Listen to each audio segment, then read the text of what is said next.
بسم اللہ الرحمن الرحیم۔ فرمایا وما تفعلوا من خیر یعلمہ اللہ، اور جو بھی تم اچھا کام کرو گے اللہ تعالیٰ اس کو جانتا ہے۔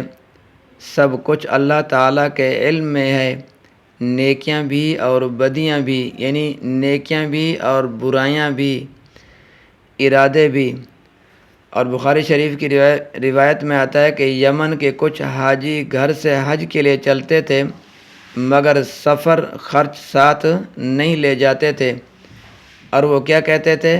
نحن المتوکلون، ہم اللہ تعالیٰ کی ذات پر بھروسہ کرتے ہیں، ہم اللہ تعالیٰ کی ذات پر توکل کرنے والے ہیں۔ اب ظاہر بات یہ ہے کہ انسان ہے، اللہ تعالیٰ نے اس کے ساتھ پیٹ بھی لگایا ہے، گرمی سردی بھی لگے گی، بھوک پیاس بھی لگے گی، تو گھر سے تو بڑے اخلاص کے ساتھ نکلتے تھے، پیسہ وغیرہ ساتھ نہیں لے جاتے تھے، مگر جب بھوک لگتی تھی تو لوگوں کو تنگ کرتے تھے، ان سے مانگتے تھے۔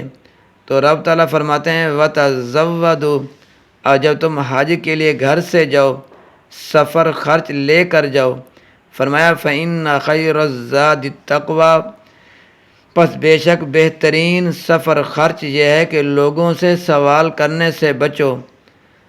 تم جو راستے میں مانگتے پھرو گے خود بھی پریشان ہوں گے اور دوسروں کو بھی پریشان یہ لوگ کریں گے، اس سے بہتر ہے کہ تم گھر سے خرچ لے کر جاؤ۔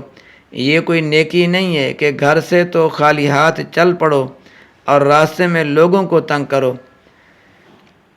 فرمایا حج کا شوق تو تمام مسلمانوں کے دلوں میں ہوتا ہے، لیکن بعض لوگ حج کے واسطے لوگوں سے مانگتے ہیں کہ میں حج کرنا چاہتا ہوں، میری امداد کرو۔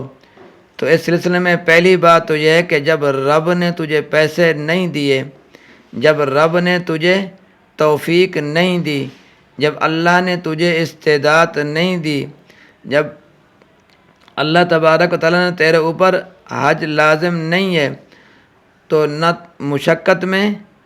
تو خود مشقت میں پڑ اور نہ کسی کو مشقت میں ڈال۔ یہ ایسے ہے کہ کوئی دیوانہ یہ کہے کہ میں غریب ہوں اور زکوٰۃ نہیں دے سکتا، تم میری امداد کرو تاکہ میں مالدار ہو جاؤں اور زکوٰۃ دیا کروں۔ بھئی یہ تو کوئی مسئلہ نہیں ہے نا۔ تو اسی طرح کسی پر قربانی فرض نہیں ہے، کسی پر فطرانہ واجب نہیں ہے، اور وہ لوگوں سے مانگتا پھرے کہ میری امداد کرو تاکہ میں قربانی کرنے اور فطرانہ دینے کے قابل ہو جاؤں۔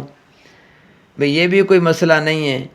اگر اللہ نے تجھے قربانی کرنے کی توفیق نہیں دی، اگر اللہ نے تجھے استعداد نہیں دی قربانی کرنے کی، تو قربانی اور فطرانہ دینے کی توفیق دی ہے تو فطرانہ دے۔ اگر اللہ نے توفیق نہیں دی تو اللہ کر۔ اسی طرح حج کا مسئلہ بھی ہے، اور حج کا مسئلہ کیونکہ یہ تھوڑا سا مشکل ہے، اس کو غور سے سنیں گے، غور سے سمجھیں گے، تب اس کی سمجھ آئے گی۔ انشاءاللہ کل عرض کروں گا۔ اللہ تبارک و تعالیٰ میرا اور آپ کا حامی و ناصر ہو۔